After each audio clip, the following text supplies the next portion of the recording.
TVC News, wherever the big news story is happening, we're geared up to break it. TVC News, first with breaking news.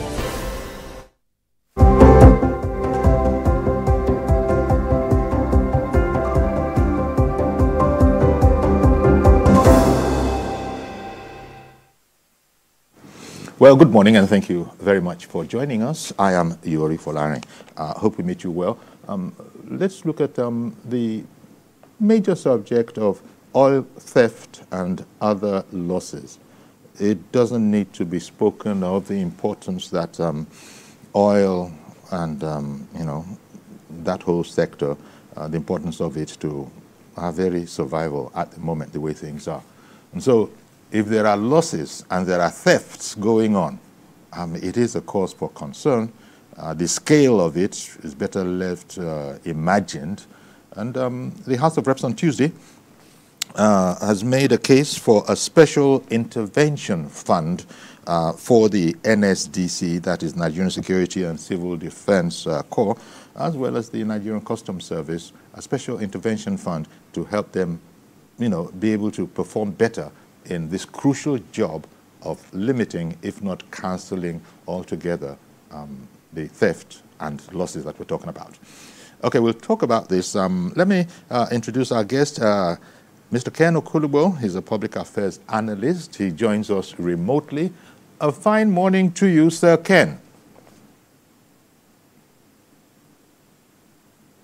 Okay, in the meantime, we'll play, let's just give you a background report. Let's just play a background report, and so we'll take it from there. The special committee probing the decline in Nigeria's revenue due largely to crude oil thefts is still crisscrossing the country to gather needed information. This time it hosts some security agencies, including the NSCDC and the Nigeria Customs Service, in its fact-finding mission. The committee seeks to get a better understanding of the agency's involvement in the fight against crude oil thefts. In its submission, NSCDC, with the core mandate to protect critical national assets and infrastructure across the country, says it has not been able to access the intervention fund from any of the agencies mandated by law to do so. Since its inception, we have never been opportune to have that privilege from any. Rather, I think we have been busy pursuing the, appropriate, like NMPC and other others, to be able to have that opportunity or chance of even having access to such. We have not. Like the NSCDC, the Nigeria Customs Service says it has not been able to access the needed intervention fund to enhance its operations. In the calibration, which is the physical, that's the quantity determination. We are not involved in the analysis of these products, which happens during the defiscalization. The committee says it is surprised by the disclosure of the two security outfits, as it laments lack of support for them. Its chairman says NSCDC has a crucial role to play in protecting the country's critical assets and infrastructure. The committee promises to ensure the NSCDC is fully carried along in the war against oil theft in Nigeria. After an exhaustive deliberation, the committee says both agencies require an intervention fund if the fight against crude oil theft will be successful. This agency of government or this security agencies is actually carried along, and you must also be part and parcel of this special intervention. Unfortunately, these are interventions that have been given specially, and it's not been on our statutory appropriation law.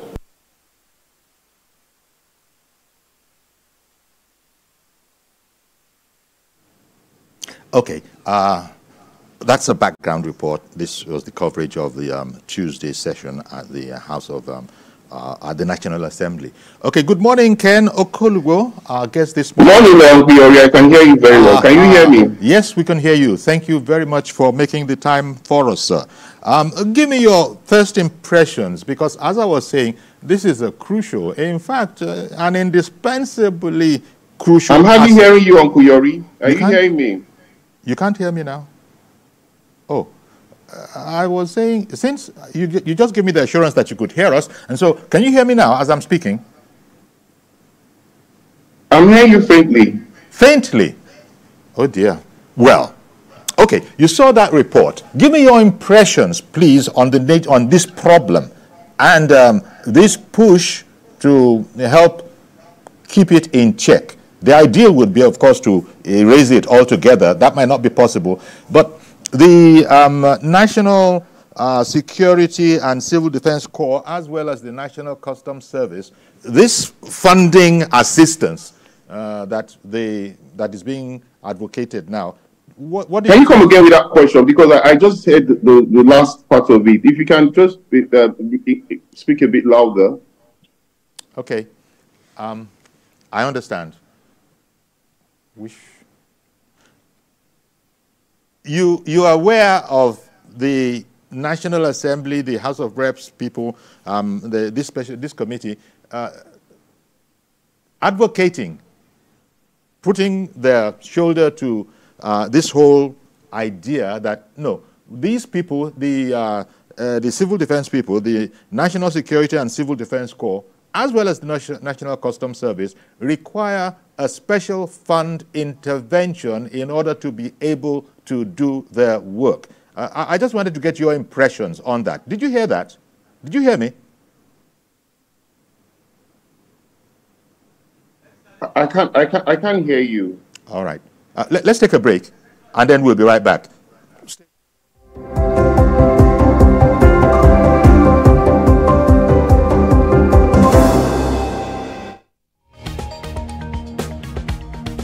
The Inspector General of Police has met with senior officers to review the state of security.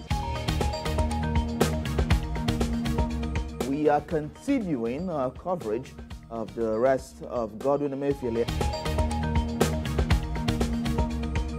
The Senate has summoned the governor of the Central Bank of Nigeria to properly brief the Senate regarding the state of the economy. What I will never take is threat. Let's now bring you more development from Ibadan, the Oyo State capital, where an explosion has taken place. Tell us about this incident.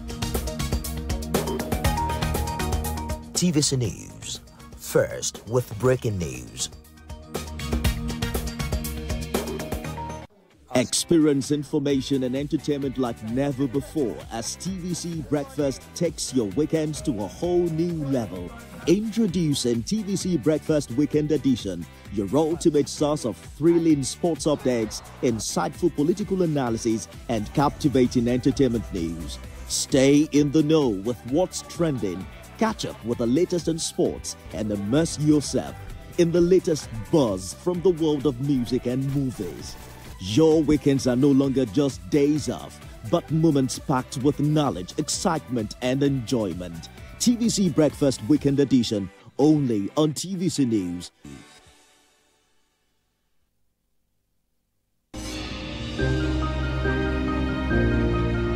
Sometimes it's the story that calls.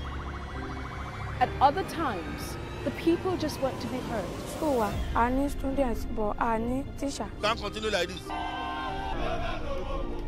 Their voices re-echoing through time itself. We haven't done anything. If the tide is high, everybody run for safety. Their tears leave a sweet, sour taste for all their demands. A familiar call beckoning for change. In our world, no one expects a disaster to happen. But when it does, we'll be there to x-ray all sides, from the east to the west, north and south. Community Forum will examine the oddities and challenges to economic development, as well as issues yearning for government intervention. Watch fresh episodes of Community Forum on Ease knowledge on labor lengths. We believe that working people around the world have real questions of their own. They want to know how the world of work operates, what it means to the employer of labor, how policies affect workers in the workplace. On Labor Lens, I ensure we engage effectively the organized labor, organized private sector, and government to get out of them information workers are in need of. I am Sharon Ijason, asking questions that make you get sense of the workplace.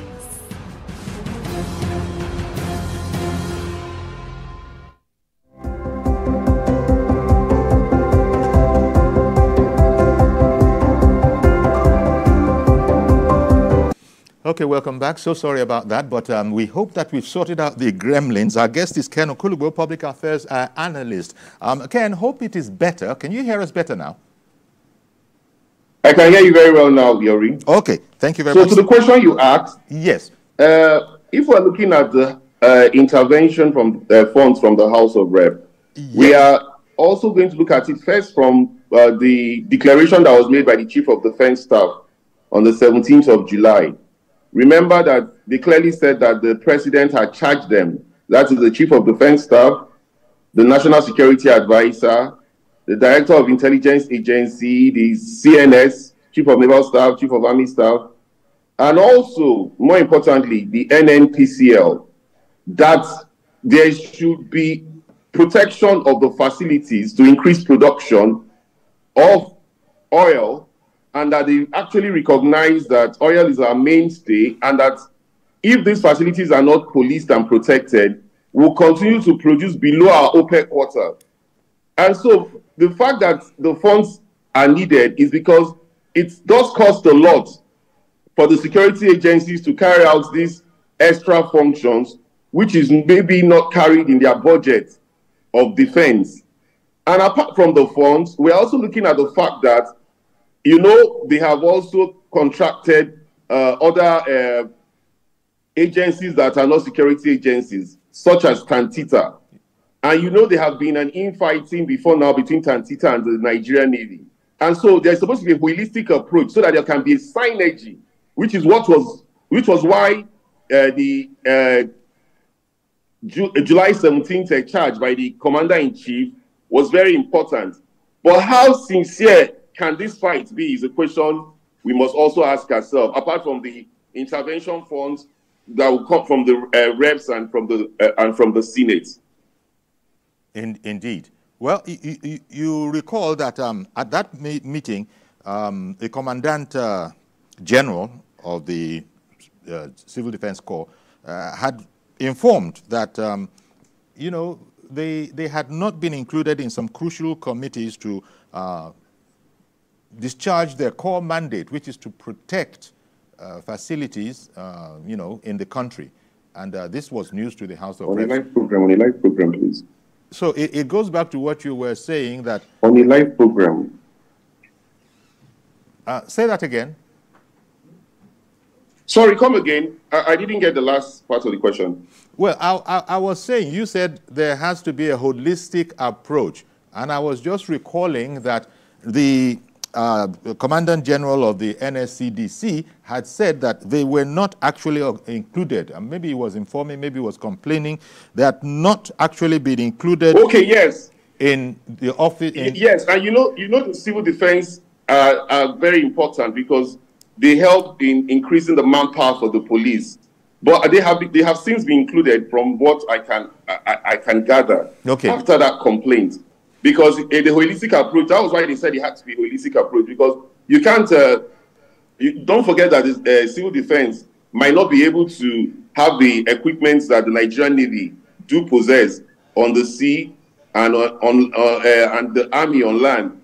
But they are able to track those within those territories of the Niger Delta, especially those mangrove forests, those pipes that have passed through them, those who can easily go there and sabotage and vandalize them for the purpose of illegal bunkering. And so that was why it was important that the Nigerian Civil Defense Corps was also going to be carried along. You know, it's a good thing indeed, as you say, that they are carried along. But you understand, Ken, that this is not a new challenge that we're talking about now.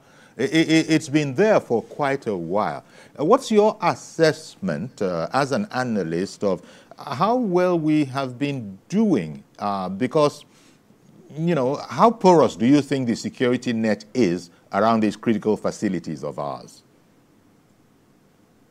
There's no doubt that a lot of the security agencies are compromised on the issue of policing pipelines and ensuring that we can meet our OPEC quota. Like you rightly said, this insecurity and vandalization of pipelines have been like a norm since yesteryears, since we probably first discovered oil. And, you know, there must be a pragmatic approach. There must be the political will, which we expect the Commander-in-Chief is showing by his declaration on the 17th of July on the renewed fight, which the CDS said will see the effects within 3 months. So many people are involved. So many big men are involved. So many top shots are involved. So there should be a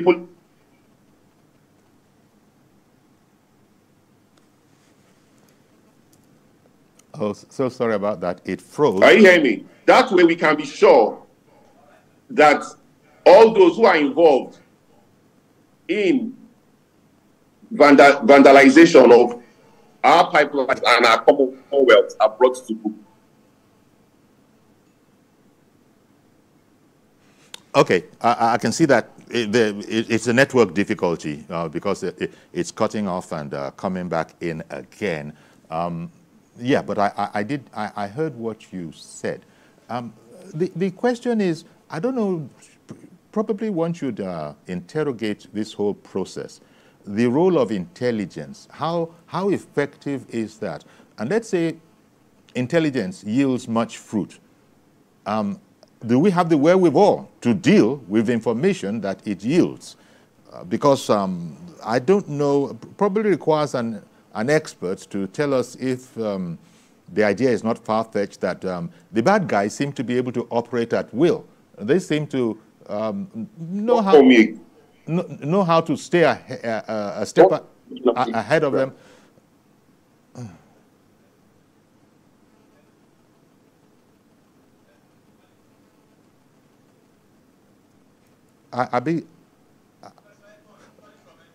Good morning, Professor Edmund, calling in from Enugu. Good morning.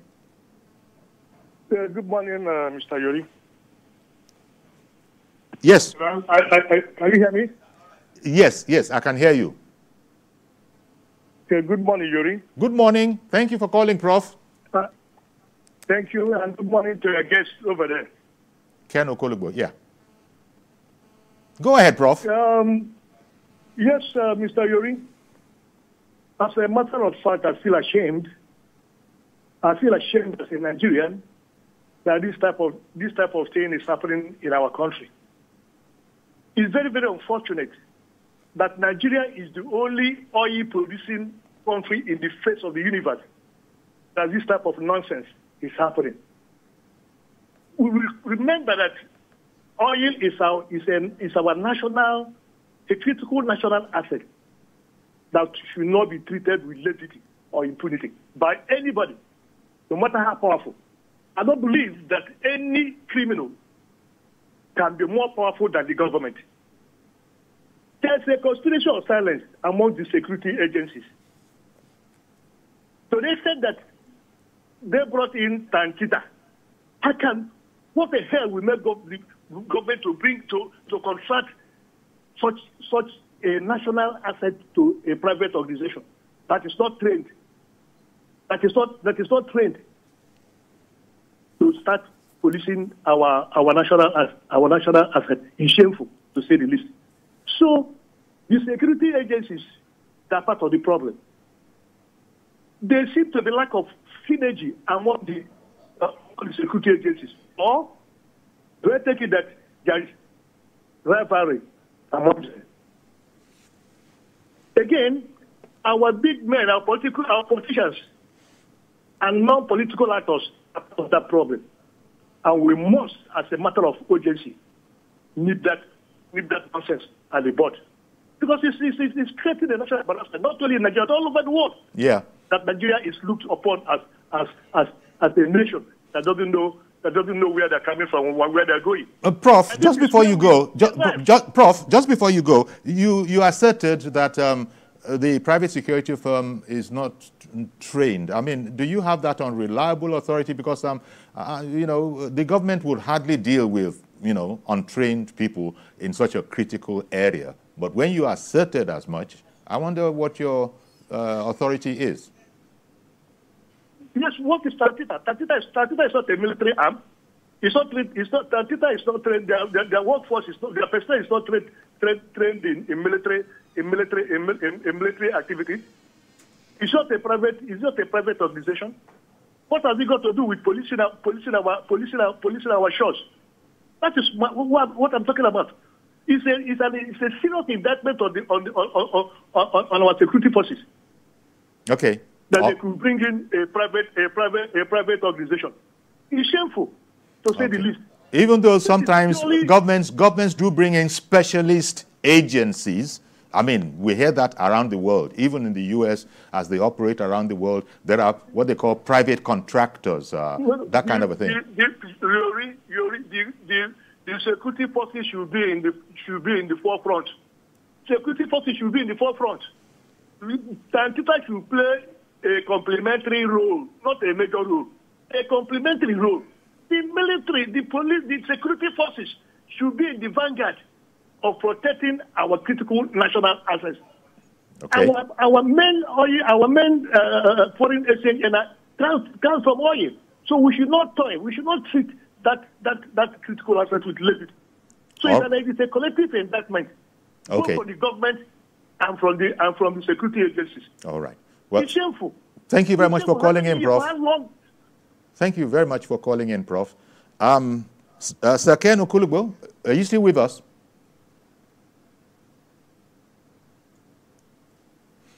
Okay, keep the calls coming in, well, you know, as we strive to reconnect with Ken Okulugbo, who is with us remotely.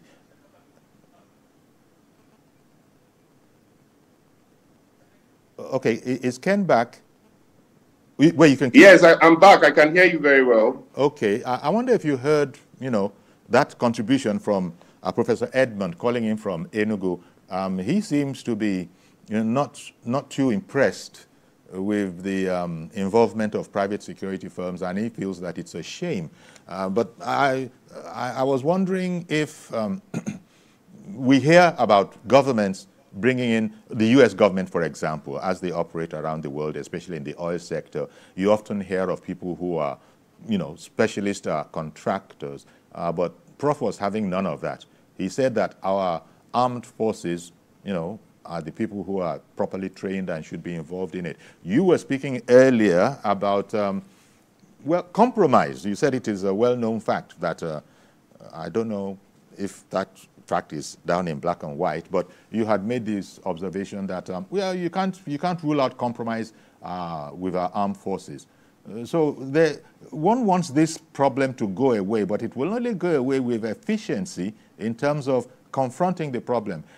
We've often heard that it's not throwing money at a problem that will make it disappear, but there has to be knowledge, there has to be know-how, there has to be competency. Does any of that, you know, sort of resonate with you in terms of the returns or successes or lack thereof that we have had in this problem? Yes, non-state actors taking part in this kind of ventures have been roundly condemned by a couple of people. But let's not forget that some of those non-state actors are those who are very conversant with the terrain.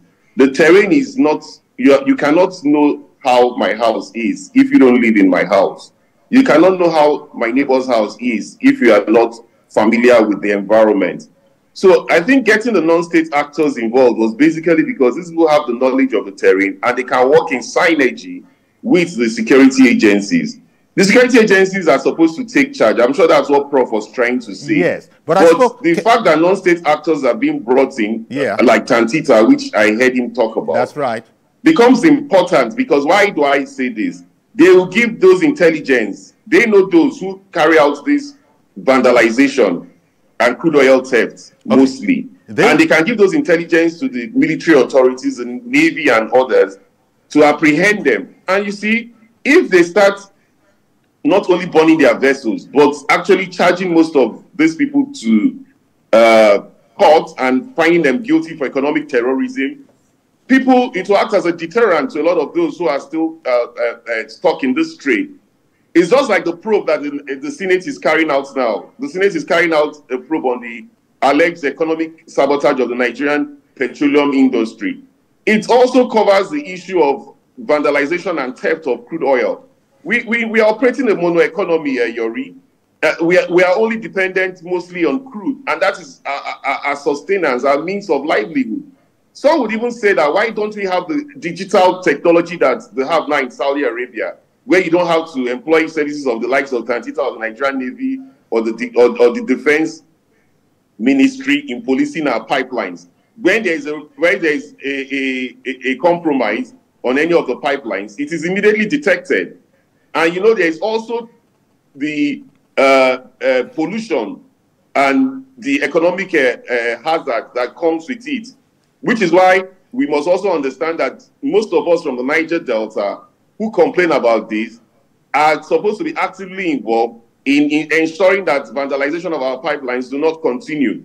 We are supposed to be producing 2 million barrels of crude oil, but today we barely produce 1.4 million barrels of crude oil. And you can imagine the difference, what it can bring to the economy of this country at a time when inflation has only just dropped to 33% from 34%, and we have unemployment still very high. It will bring a whole lot of income to the country and will be able to stabilize our exchange rate. So you cannot but wish that the security agencies would, have the decisive will to put a stop just grabbing to hold this of malaise something that we have had over the years. Okay, just grabbing hold of something that you said about the Tantita people. This is a non-state actor, that's helping in the security of it. You said that an organization like that, would be able to supply the military, professional military, with intelligence. But then, for instance, Professor Edmund that called in from Enugu, I imagine, just imagining from the way he was sounding and the fact that he was complaining about it. Look, we have a state security, a state intelligence service. It's like, I don't know, how good could you be? Could you be as good as the state intelligence agency? So that is the kind of thing that begin to make people wonder, are you saying that our own state intelligence is not up to par and is not in a position to advise all the other operatives of what is going on? I know that we spoke earlier about a lack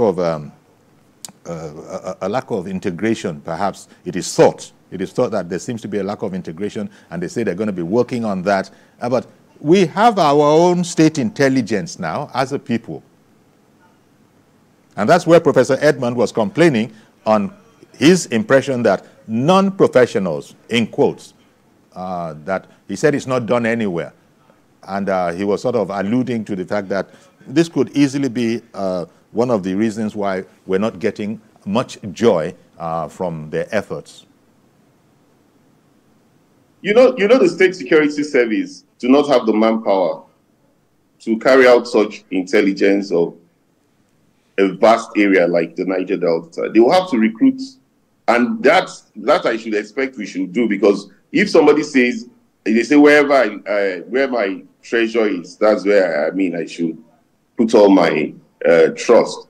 If oil has become our mainstay and has been our mainstay, then the State Security Service must have to maybe actually recruit special agents for a department that has to, maybe they name the oil departments, oil policing departments, so that they can now deploy to these areas. That is also very doable, because if you check the funds that we are losing and the funds that we'll be earning, that funds can be injected into the State Security Service to actually carry out a vast recruitment of people who can now give them those intelligence.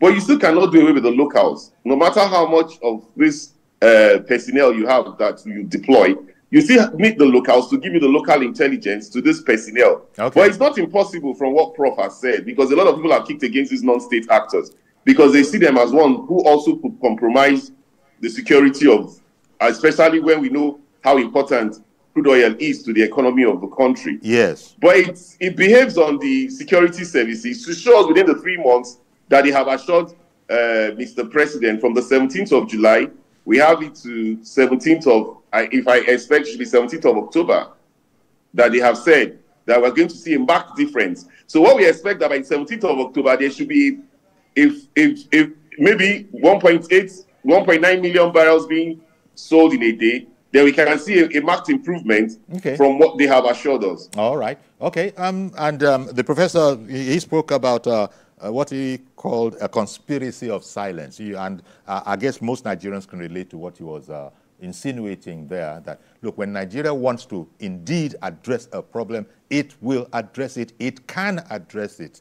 But otherwise, you turn it into all sorts of, you know, it begins to be called all sorts of names, and there is the usual Coneyman die, Coneyman bury him. Sorry for not being able to be more scientific, where you know, what is known in certain areas is not brought to before.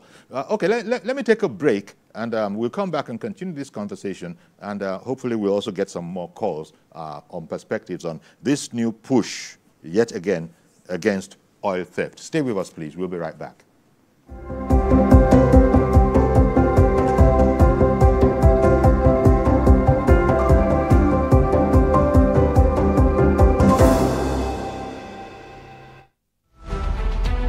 Every major news story is with many perspectives and layered with different levels of impact. Hello. What time did this happen? We will be right there.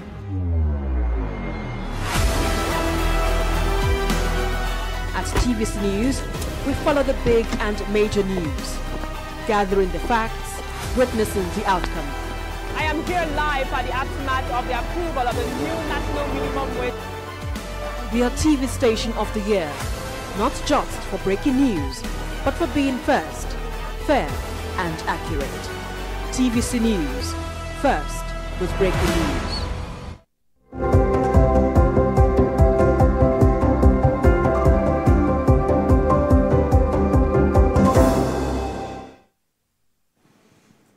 Okay, welcome back. Our guest still is Ken Okolubo, is a public affairs analyst, and we're looking at the Tuesday, meeting in the National Assembly and the special committee talking about the need to provide, funds, a special intervention fund. Now, the highlight of that, as we've spoken about, what Ken, you said that they have since been included.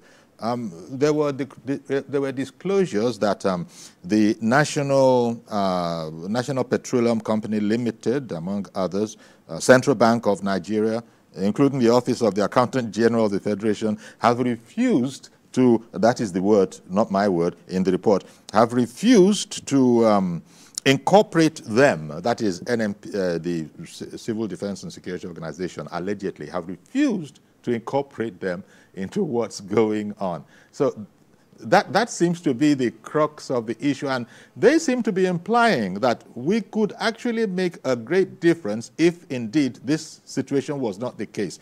Before you go, Ken, let me bring in Mr. Yakub, who has called in. Good morning, Mr. Yakub.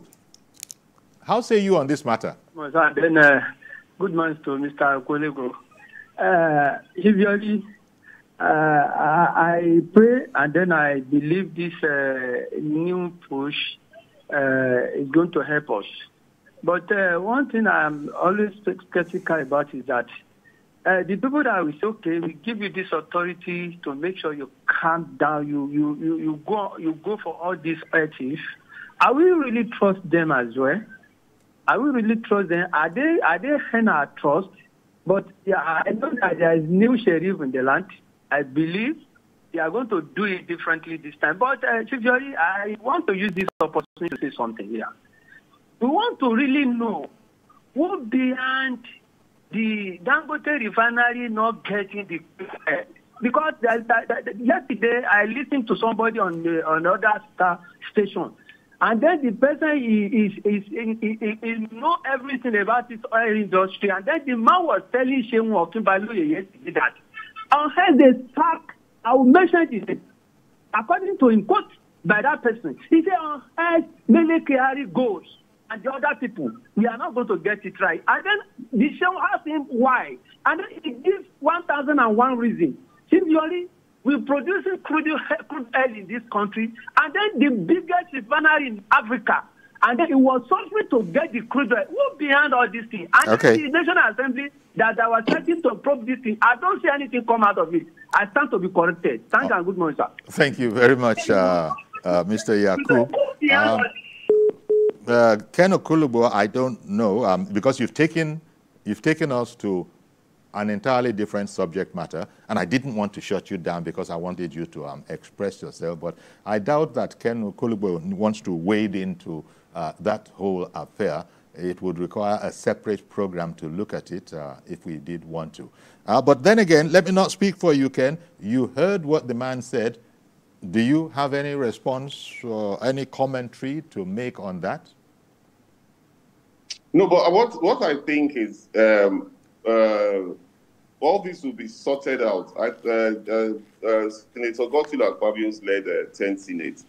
It's very, very, very, very determined to put an end to these issues of all the under-dealings and all the nefarious activities that have gone on in the oil industry. Yes, you talked about the CBN and the Ministry of Finance. All these will come to an end because they were all summoned to come before the Okwemi Bamidele-led committee. And they were all summoned to come to make their presentations. And it will be unraveled. I see no reason why the committee's reports will be swept under the carpet. I am very sure this committee will be one of those that would, if the report is submitted in record time, which they have pledged they are going to do, it will help to now unravel all the things that have been happening. Indeed. The pitfalls. Hopefully. Are you hearing me on yes, I am hearing you. Hopefully, your wish that hopefully it will unravel all of that thing, because people don't understand, and I don't want to really deviate and go into another subject area, but people thought that the problem had been resolved once the president said, you know what, let's find a way. Okay, can you just make available to Dangote refinery crude in Naira? And we thought that was the end of that. You know, hallelujah, let's move forward. Apparently, we're now hearing that, wait a minute, it's a bit more complex than that. We have heard the president speak, but so on and so on. So the more you look at this problem, the different kind of way it changes the shape, all of which have to be addressed. But in the meanwhile, Mazi Okorafor has called in from Arochukwu. Mazi Okorafor, we're looking at this push against oil theft and other kinds of losses. That's what we're talking about, Mazi Okorafor. Sir Yuri, good morning, sir. Good morning, sir. You see, when we talk about oil theft, farmers don't have access of stealing oil and put it inside pocket and export to other countries. Exactly. Yes. You cannot carry oil and put it inside your pocket or inside your suit and transport it to another. It is people that are willing, that who knows the in and out of the route from the oil producing area to outside Nigeria. The way forward on how to stop all this oil theft. If the military continue destroying all those things every day, look, one of the side effects which the research have shown that all those things pushed into the air are also coming back to the masses. In what way? Pollution level, air pollution, different pollution. Then that when you think about the pollution, it's a long-term effect to human beings. That thing they are destroying. But the also one is that I am suggesting to the federal government and the military, when you get all these boys, bring them, collect all those things, feed them down. What do? You arrange stage by stage, and for them to see after charging them, if you want to charge them, those ones that you know that are intelligent, gather them, let them look for how to do what we call this, take charge of this our modular refineries. That will solve the problem. Even with the but Mazi Okorafor, sorry to interrupt you. This what you've just said, the way you stated it, step by step, go about it. It sounds so logical. You can't tell me that the security people and government don't know about the logicality of what you've just said. So what's the problem? What's the problem? What is happening is solvable. The only thing we have in Nigeria, we don't go to the causes. We only go to the symptoms. Look, the area we go and track down the causes. Who are the people linking them to all those places? the routes? Who are the people? Who are the people giving them the backup? Those things are not being said in a day. Look at the type of equipment you see there. Now. Is it a 5 naira? These are solid materials. How did they carry those into those places? Is it not passing through the road to that place or being manufactured somewhere and take to that place? So what we should look at, so go to the causes and find a lasting solution. All right. We are creating more problems for ourselves. Thank you, Mazi Okorafor. I beg your pardon. Thank you very much, Mazi Okorafor. Okay, Sir Ken, you heard it there. This is not this is not a quote-unquote industry. If oil theft is an industry, this is not an industry for the poor man. This is not anything that any poor man can invest. So the implication of all of this is that you can't be this large and be operating the way people are operating, and government doesn't know anything about it. And we continue to be looking for it. I guess that's what some people are saying. Maybe that's part of why Professor Edmund was a bit angry when he called in. Go on, Sir Ken. Okay, before I go into that, what he actually said, on the issue of the Dangote, which I didn't conclude, remember that the Speaker of the House of Rep, the Deputy Speaker, and all the principal officers visited the Dangote refinery for an on-the-spot assessment. And they actually also briefed the chairman of the National Assembly, the Senate President, which was one of the reasons you see that the probe committee was set up. It's one of those main reasons. I think the Nigerian Upstream Petroleum Regulatory Commission would definitely now come clean to let us understand what is actually happening, because the oversight functions that are being carried out will now make it easy for people like Dangote not to be crying out, but the government agencies regulating themselves when they have been put to the spot. And so the president's directive that crude oil should be supplied to Dangote refinery would then have to be carried out. And if it is paid in Naira, it reduces the pressure that we have on the exchange rates. Having said that, it's no doubt at all that oil theft is not done by wretches or by those who are in the business of selling recharge cards. It is done by those who are very well to do. And so that is why we are saying that if some scapegoats, can be used as an example, it will serve as a deterrent to others. And I think the president was very sincere when he charged the chief of defense staff and the security agencies on the 17th of July. It is a call to them now to keep to their words, because they have till 17th of October. They give themselves that mandate that between now and 17th of October, we'll see what they would have done. We need a turnaround. We need to be able to actually meet our upper quota and be exporting 2 million barrels of crude oil every day from this country. Okay. Mr. Sunday in Yanokwaja, good morning to you, sir. Good morning, sir. Please go ahead. Mr. Yori, good morning. Thank you for calling in. Go ahead. I just want to ask a question, please, sir. This NNPC matter, I think government no have power on them, because President ordered them to supply crude oil to Dangote. Up to this moment, Dangote are still complaining. I did not have power on these people. That's my question, please, sir. Okay, thank you very much for calling in. This is a question that it'll be the NNPC company that will be able to answer it. But generally speaking, you have heard it said that indeed that directive has gone out, but it has to be worked. It has to be worked.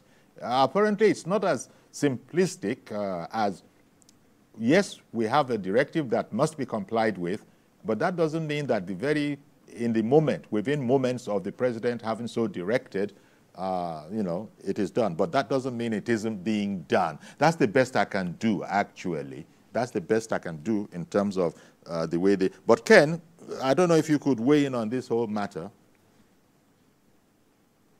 No, but I think you've said it all. That's pretty much the way it is. My position, what you have just said, that's it. That's pretty much the way it is. So it's a very complex subject matter. That's why I suppose it's fitting that there's this push against oil theft, that is the subject matter we're looking at, how well we do, considering that it's not a brand new problem. We've been at it for a while, and we have recorded the successes or lack thereof that we have recorded.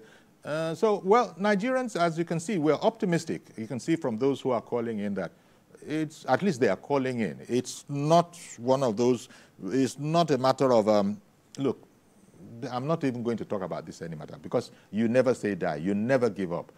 The president is interested, the president has weighed in.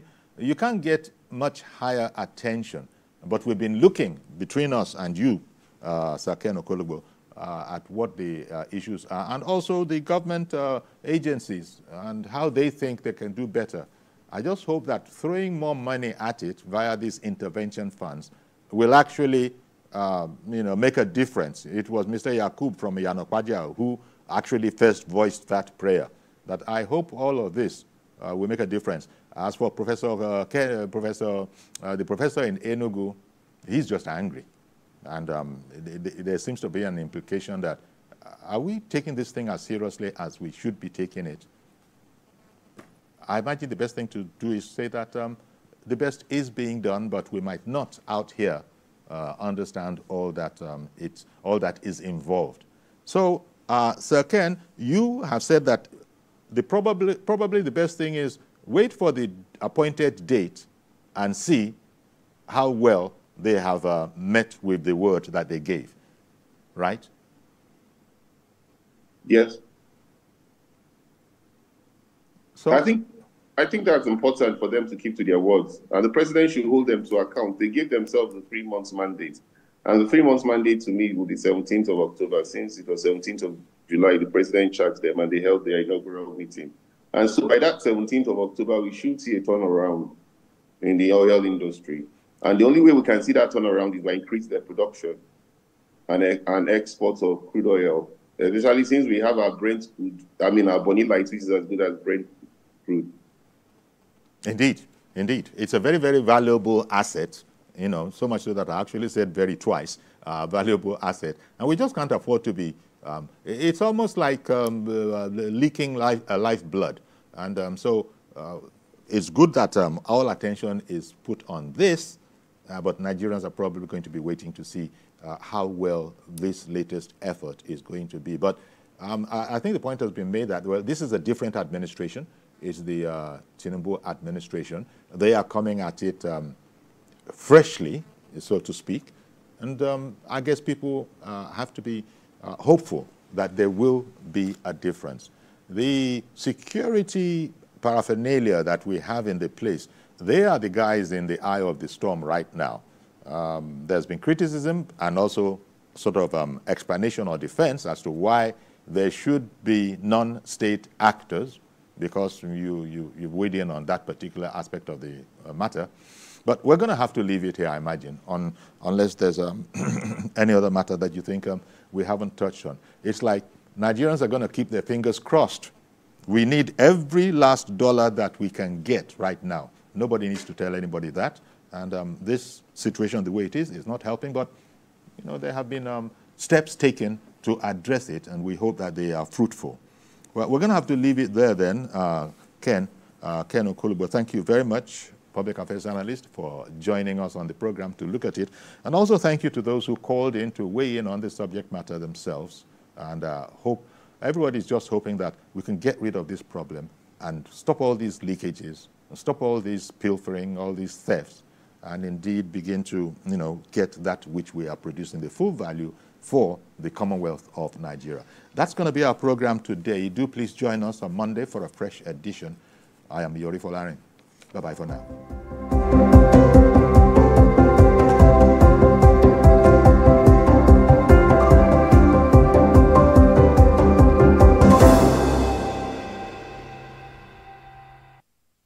The following is a paid presentation by ShopX TV.